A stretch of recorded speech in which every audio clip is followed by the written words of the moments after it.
कौन सी विचारधारा? बाबा साहब बोले थे कि आरएसएस से जाकर समझौता कर लेना, अब बीजेपी से कर लेना, ये अम्बेडकर राइट है। दुकान चला के बेच के खा रहा है, इसलिए पहनूंगी तो जड़ी वाली साड़ी ही नहीं तो नंगे रहूंगी, ऐसी मानसिकता नहीं रखना चाहिए। कि शिक्षा नहीं चाहिए, रोजगार नहीं चाहिए, पेंशन नहीं चाहिए, खाली जड़ी वाली साड़ी, जब हम राजा बनेंगे तब हम बात करेंगे। ऐसे होता है पॉलिटिक्स। क्या बीजेपी सरकार इसको पब्लिश कर रही है? अभी ये मेरा फंडामेंटल सवाल है। तुम भारत रत्न वापस ले जाओ, लेकिन मुझे पब्लिकेशन चाहिए सस्ते दर पर, भारत की सभी भाषाओं में चाहिए। ये क्या बसपा ने छपाया है? जिसकी वकालत करते हैं बसपा आरएसएस पे, उसकी सरकार इसका पब्लिकेशन क्यों बंद की है? हाँ तो होती है तो खाली मूर्ति लेकर उसमें खाली प्रणाम करो, खाली है ना, खुश रहो, फोटो खिंचवाओ, स्कूल कॉलेज मत जाओ, नौकरी मत करो। कुछ दिन में इतना पैसा भी नहीं रहेगा कि बस पकड़ के मूर्ति के पास जाओगे। जब से तुम बीजेपी आरएसएस के पेरोल पे तुम लोग खेलने लगो, जितने दलित संगठन और जितनी पार्टीज, हमारी जिम्मेदारी है कि उसको डिकंस्ट्रक्ट करें, उसको तोड़ें।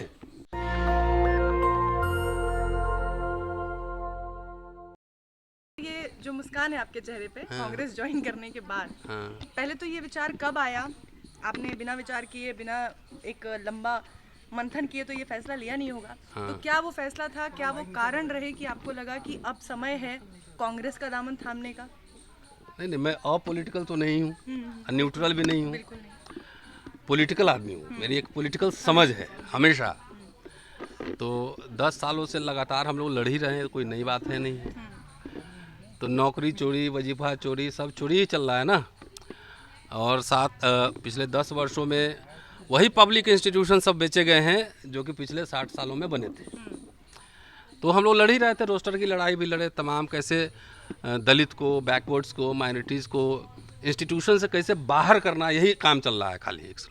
वैसे पंडित जी भी खुश नहीं हैं, पता है ना आपको? पता है कि नहीं? जरा आप सुना दीजिए क्या हुआ था, सुना दीजिए तब बताता हूँ। नहीं, वो तो आपका किस्सा है जो आप लगातार बताते क्या रहते हैं। बताइए? और उसका साक्षात प्रमाण हमने भी देखा हाँ, है कि वो किस बोल तरीके दीजिए। से जो अलग अलग सुलभ शौचालय हैं वहाँ पे जो पर्ची काटने वाले लोग बैठे हैं, अगर आप भी कभी जाते हैं तो उनसे उनका जरा सरनेम पूछ लीजिएगा, आपको भी समझ में आ जाएगा। तो जो सर बातें कहते हैं वो कितनी सच है, आप खुद ही उसका परीक्षण तो कर बगैर, मैं हिस्ट्री पढ़ाता हूँ ना, बगैर फैक्ट के बात नहीं करता, मैं हवा में कथा नहीं कहता हूँ। तो मेरा एक रिसर्च है ना पूरा। तो हिंदू राष्ट्र का बड़ा चस्का चढ़ा था ना, तो सब राजपुरोहित नहीं बनते, तो नहीं बनते तो और क्या करेंगे? तो सुलभ इंटरनेशनल में भी काम करना पड़ेगा। और पब्लिक सेक्टर यूनिट था, तो उसका लाभ सिर्फ ये नहीं था कि दलित को मिल रहा था, खाली दलित ही सब कुछ बन रहे थे या बैकवर्ड बन रहे थे। सबसे ज़्यादा लाभ उसका ब्राह्मण, सवर्ण, सब समुदाय को मिल रहा था। सारे पढ़ रहे थे, लिख रहे थे, कम पैसों में हॉस्टल चल रहे थे, आईआईटी, मेडिकल कॉलेजेस, तमाम जगह सब पढ़ ही रहे थे ना, आईएएस बन रहे थे। अब तो आईएएस को जो है ना, अब आईएएस भी लैटरल एंट्री कर दिया है। आप अब सर्वे कर लो कि टॉप पोजीशन पे कौन लोग कितने हैं हिंदू राष्ट्र में, तब पता लग जाएगा। तो ये पब्लिक इंस्टीट्यूशन की मार सब पे पड़ी है, पूरे भारत पर पड़ी है।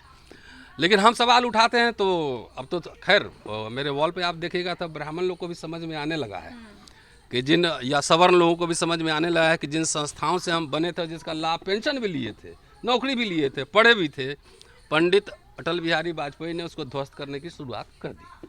और उनके शागिर्द मोदी जी ने उसकी रफ्तार को रॉकेट की रफ्तार से बना दी। ठीक है, तो ये सब चल रहा था, हम लोग इसके खिलाफ है ही, मतलब इंडिविजुअल बेसिस पे तो हम लोग बोल ही रहे थे ना, लड़ ही रहे थे ना। लेकिन ये मामला अब वोट चोरी तक पहुंच गया। जब वोट चोरी तक पहुंच गया और जिन मुद्दों को हम लोग उठा रहे थे, वो मुद्दे सिर्फ और सिर्फ कांग्रेस लार्जली और इंडिया गठबंधन ही उठा रहा है। कास्ट सेंसस का सवाल, सोशल जस्टिस का सवाल, वोट चोरी के खिलाफ आंदोलन, ये उठा रहा है। तो हम कहाँ हमको होना चाहिए? हमको पब्लिक सेक्टर यूनिट बचाने के लिए होना चाहिए, हमको सरकारी शिक्षा बचाने के लिए होना चाहिए, हमको नौकरी पेंशन के लिए होना चाहिए, वोट चोरी की रक्षा करने के लिए होना चाहिए, कि घर में बैठे हुए होना चाहिए? ठीक है, ये आपका फैसला है और बिल्कुल सही, ठीक है। संगठन में ताकत होती है ना। तो मुझे लगा कि चूंकि इस समय कांग्रेस, देखिए एक बात याद रखिएगा, आप तो ये जानते हैं कि हम लीडर से मिलते हैं, पहले भी बड़े बड़े लीडर से मिलते हैं, लेकिन अपने लिए कभी मिलने नहीं गए। हम दलित राइट्स क्या होंगे? जैसे लोकसभा चुनाव के पहले मैं राहुल जी से मिला था, उनको दलित इमेंसिपेशन मैनिफेस्टो दिया था कि हमारे 1000 बच्चों को फेलोशिप चाहिए, फ्रीशिप चाहिए, स्कॉलरशिप चाहिए। आप उठा के मैनिफेस्टो पढ़ लीजिए, सारा उन्होंने डाल दिया था। अब यहाँ कोई मांग ही नहीं रखेगा, डिमांड ही नहीं रखेगा। मान लिया मैंने 100 डिमांड रखा, तो रखा तो 50 पे बार्गेन होगी। अभी हमारे दलित नेता लोग के पास कोई डिमांड नहीं है, समाज से भी डिमांड नहीं उठ रही है। तो मैं उनके राइट्स को प्रोटेक्ट करने के लिए हमको जहाँ जाना था वहाँ गए हैं, अपने व्यक्तिगत मुक्ति के लिए हम नहीं गए। लेकिन सोशल मीडिया के जरिए एक तबका वो भी है जो लगातार नाराजगी भी जता रहा है कि बाबा साहेब को कांग्रेस ने कभी न्यायोचित सम्मान नहीं दिया, ना भारत रत्न दिया, ना उनके लिए जो सम्मान होना चाहिए था वो कभी नहीं मिला उन्हें। ऐसे में फिर कांग्रेस का दामन थामने पे बड़ी नाराजगी भी है एक तबके में। न, ये सवाल जो उठा रहे हैं तो उनसे सवाल को मैं पलट देता हूँ, उसके बाद जवाब दूंगा। तो उनसे पूछिए कि सावरकर ने दिया है, मोहन भागवत ने दिया है, गोलवलकर ने इज्जत दिया था, नेहरू अंबेडकर दोनों के पुतले किसने फूके थे? वो नहीं पढ़ते हैं। ये सब जितना लोग ये सवाल उठा रहा है ना, आरएसएस के फैक्ट्री में ये सवाल बनते हैं और इनको पकड़ाए जाते हैं। सवाल आप सिर्फ कांग्रेस से पूछ रहे हैं, आप बीजेपी आरएसएस से क्यों नहीं सवाल पूछ रहे हैं? सत्ता में तो 15 वर्ष को से वही है ना, 10 वर्ष 11 वर्ष 12 वर्ष हो गया, 3 साल और रहेंगे। तो उनसे कभी इन लोगों को सवाल पूछते आपने देखा है? उनसे पूछिए। अंबेडकर इंटरनेशनल सेंटर बन गया ना इधर ले मेरिडियन के बगल में, जनपद पे, तो उसका फीस कितना है? उसमें दलित लोगों का कितना प्रोग्राम होता है? खुश रहो तुम खाली मूर्ति में, खुश रहो खाली तुम बिल्डिंग में। मैं तो ये कह रहा हूँ कि भाई बाबा साहब को जो भारत रत्न दिए थे ना, तुम वापस ले जाओ, हमें नहीं चाहिए। जब सचिन तेंदुलकर और अटल बिहारी वाजपेयी उस लाइन में खड़े हो गए तो अब इंटरेस्ट भारत रत्न में ही है। अब भारत रत्न पे चर्चा भी कहीं होती है क्या? उसका लेवल उस लेवल पे ले गए हो, उसकी चर्चा ही नहीं होती।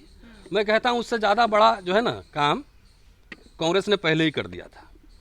तुम बाबा साहब को मूर्ति में ढूंढ रहे हो, नाम में ढूंढ रहे हो। बाबा साहब के 3 गुरु थे, वो थे बुद्ध, कबीर, फूले। बाबा साहब लिखता पढ़ता तो है नहीं, खाली बाबा साहब ने कहा था, बाबा साहब से ये हो गया। कितनी मूर्तियाँ तीनों की लगवाई हैं डॉक्टर अंबेडकर ने? बता दे कोई भी जो अपने अम्बेडकरवादी कहता है, कितनी मूर्तियाँ लगवाई है? उनकी दिलचस्पी भक्ति पूजा में थी, वीर पूजा में थी, मूर्तियों में थी कि वो school, college, press, printing press ये खोल रहे थे।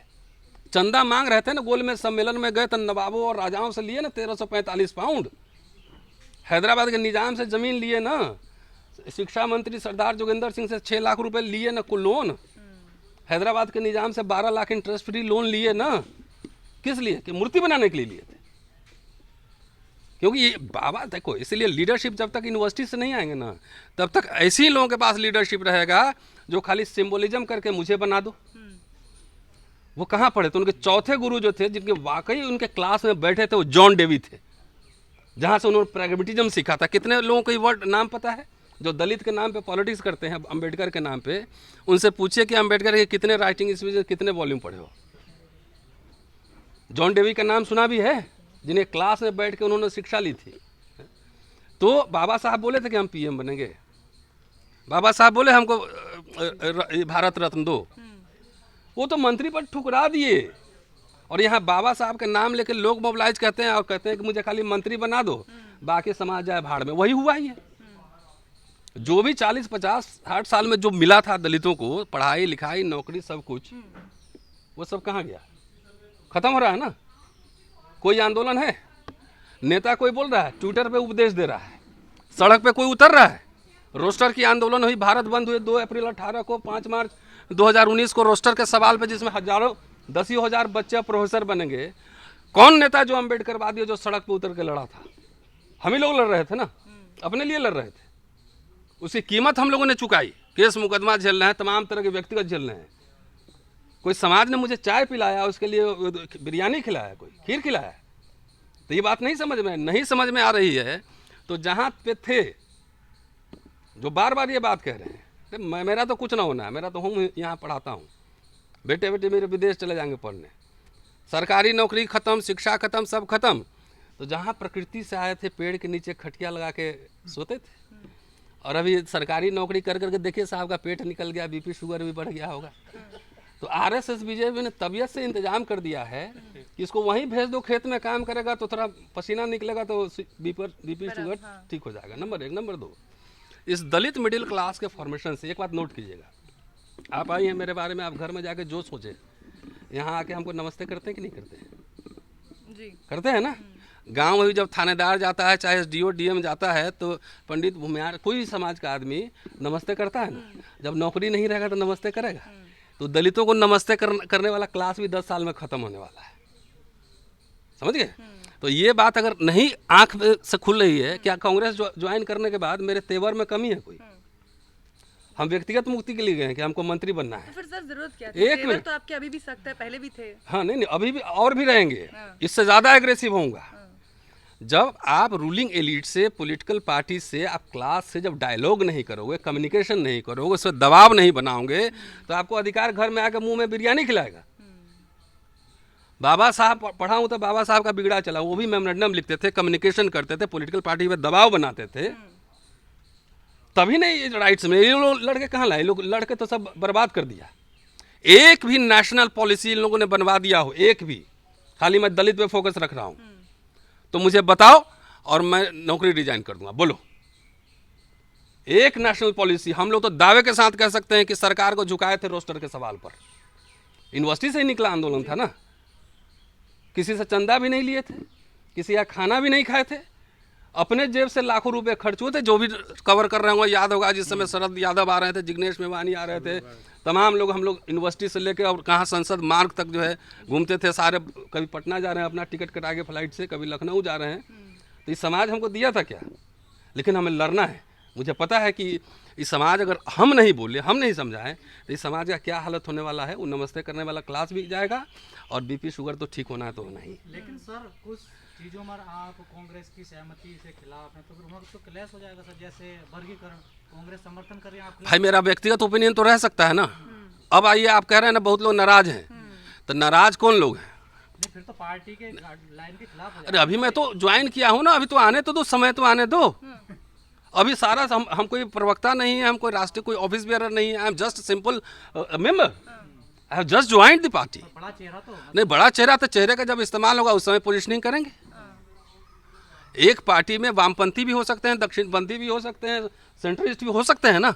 तो हम अपने ओपिनियन के साथ भी तो रह सकते हैं ना, नहीं रह सकते हैं? भाई मेरा ओपिनियन प्रिवेल करेगा, मेजोरिटी होगा, तो हमारा आइडिया जीतेगा। मतलब लड़ने के लिए जरूरी था कि आपको एक संगठन में, और खास तौर पे इस तरीके के सांगठनिक ताकत तो जरूरी है ना। हाँ। अब दलित लोग की पार्टी एक तो हिंदू राष्ट्र की पालकी ढोने में है, सीधा सीधा। मैं नाम ले रहा हूँ, चिराग पासवान, जीतन राम मांझी, अठाव ले, नहीं हम पहले भी ले रहे थे। हाँ, तो पहले कहाँ रुके हुए थे? कुछ पार्टी अप्रत्यक्ष रूप से जो है ना देश का हुक्मरान बनने जा रहा है ना, देश का हुक्मरान बनने जा रहा है। कुछ अभी नया पैदा हुआ है, वो भी देश चला लेगा। देश सत्ता मिल जाएगी, व्यवस्था कैसे चलाएगा इसका भी था नहीं है, पता नहीं है कि उनका ऑडिटर जनरल कौन होगा और उसका सॉलिसिटर जनरल कौन होगा, ये पता नहीं है अभी।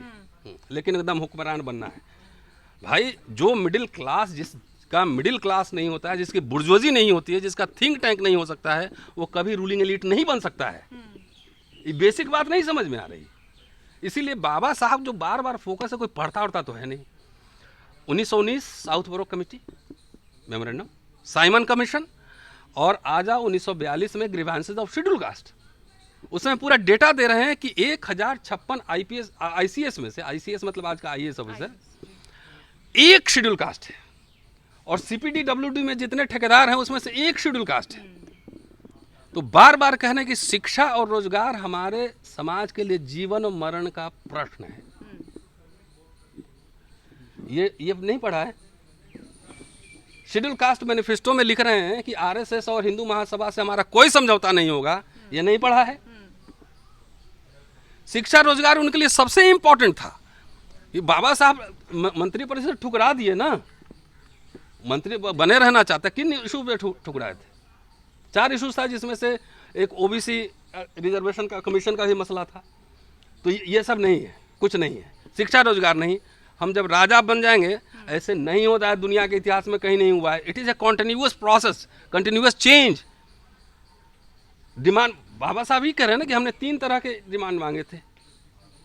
एक राजनीतिक अधिकार विधान मंडलों में, एक सरकारी नौकरियों में आरक्षण, और तीसरा पृथक निर्वाचन क्षेत्र। एक नहीं मिला, चलो इसमें दुख होने की कोई बात नहीं है, 2 तो मिल गए ना। तो अधिकार जो मिले हैं उसको ले लेना है, और फिर उसको दबाव बनाए रखना है कि और राइट चाहिए। कि उनका स्टेटमेंट है कि पहनूंगी तो जड़ी वाली साड़ी ही, नहीं तो नंगे रहूंगी, ऐसी मानसिकता नहीं रखना चाहिए। तो ये क्या कह रहा है, जो मिला था वो भी कपड़े उतार रहा है कि शिक्षा नहीं चाहिए, रोजगार नहीं चाहिए, पेंशन नहीं चाहिए, खाली जड़ी वाली साड़ी, जब हम राजा बनेंगे तब हम बात करेंगे। ऐसे होता है पॉलिटिक्स। इसलिए दलित जो देखिए, दलित राजनीति और गुमराह हो चुका है। वो अंबेडकर के नाम पे पूरा एंटी अंबेडकर मूवमेंट चला रहा है। किसी को बहस करना हो, आप पूरा लाइव चलेगा, रेफरेंस के साथ आके बैठ जा, 5 इश्यूज पे अंबेडकर का क्या टेक है, तैयारी करके आए, हम खुली चुनौती देते हैं। सर अक्सर देखा जाता है इन पार्टियों में, अगर कोई एससी या ओबीसी पिछड़ा दलित नेता जाता तो उनको सेल में ही डाल दिया जाता, उन्हें मुख्य बॉडी में नहीं रखा जाता। अब ये मुझे नहीं पता कौन कहाँ रखा जाता है, लेकिन मुख्य बॉडी में भी है। अभी कुमारी शैलजा है ना, कुमारी शैलजा है, फिर महाराष्ट्र वाले क्या ना, मुकुल वासनिक हैं, खड़गे साहब हैं। तो सब लोग को जाके 10 जनरल सेक्रेटरी होगा, तो 10 में से 2 तो है ही ना, कि सब चाहेगा कि सभी लोग, खाली शेड्यूल कास्ट ही जनरल सेक्रेटरी है, तो बाकी लोगों को जो है मोबिलाइज कैसे करेगा।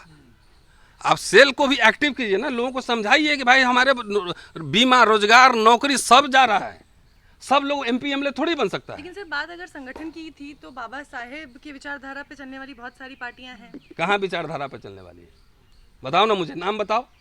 उसका मैनिफेस्टो देखे हो, मैनिफेस्टो देखे हो? बाबा साहब इंडिपेंडेंट लेबर पार्टी बनाए थे तो 1937 का चुनाव लड़े, तब बाकायदा मैनिफेस्टो निकाले थे। शेड्यूल कास्ट फेडरेशन 1951 में चुनाव लड़े तो उसका मैनिफेस्टो निकाले। रिपब्लिकन पार्टी बनाए तो उसका पूरा संविधान बनाए। रिपब्लिकन कॉलेज का पूरा प्रारूप तैयार कीजिए कि जिसको MLA MP का चुनाव लड़ना होगा पहले उसको पढ़ाएंगे, उसको इतिहास का, अंग्रेजी का, इकोनॉमिक्स का, सोशियोलॉजी का, पॉलिटिकल साइंस का उसको नॉलेज होना चाहिए। ये सब कहीं दलित डिस्कोर्स में सुना है आपने? जितने सेमिनार होते हैं कहीं मुझे बता दो, कहीं सुना है? तो इसलिए मैंने कहा ना कि अंबेडकर बाबा साहब के नाम पर विचारधारा, कौन सी विचारधारा? बाबा साहब बोले थे कि RSS से जाकर समझौता कर लेना, अब BJP से कर लेना, ये अंबेडकर राइट है। दुकान चला के बेच के खा रहा है। इसलिए जो भी सेकुलर माइंडेड जो भी दलित हैं, दलित राजनीति हर समय सेकुलरिज्म के साथ ही जाएगी। अगर उसके साथ जा रहे हैं राइट विंग के साथ, तो आपके समाज के अधिकार तो खत्म हो रहे हैं ना, खत्म हो रहे हैं ना। उसको कौन बचा रहा है? सोशल एक्टिविस्ट बचा रहे हैं, उसके लिए लड़ रहे हैं ना। ये नेता सब क्यों बंद है? ट्विटर पे उपदेश क्यों दे रहा है? भारत बंद कौन करेगा? आंदोलन कौन करेगा? संसद घेराव कौन करेगा? जंतर मंतर पर कौन जाएगा? ऐसे बन जाओगे CM PM। हाँ। अब आओ भारत रत्न पे। हाँ।